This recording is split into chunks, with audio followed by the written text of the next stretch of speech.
0 से 9 लाख, ये सफ़र कब बीत गया कुछ पता ही नहीं चला।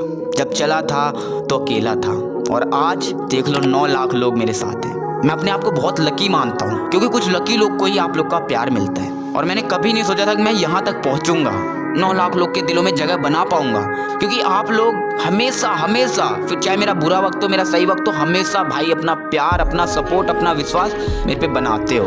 हालांकि ड्रीम तो 1 मिलियन का था, लेकिन मुझे पता है आप लोग साथ हो वो भी होगा एक दिन। लेकिन आज जो खुशी हो रही है ना भाई, वो भी एकदम नेक्स्ट लेवल है। और मैं थैंक यू नहीं बोलूँगा, बस लव यू है आपको यार। बस ऐसे ही प्यार करते रहो, बस ऐसे ही प्यार करते रहो यार, बस।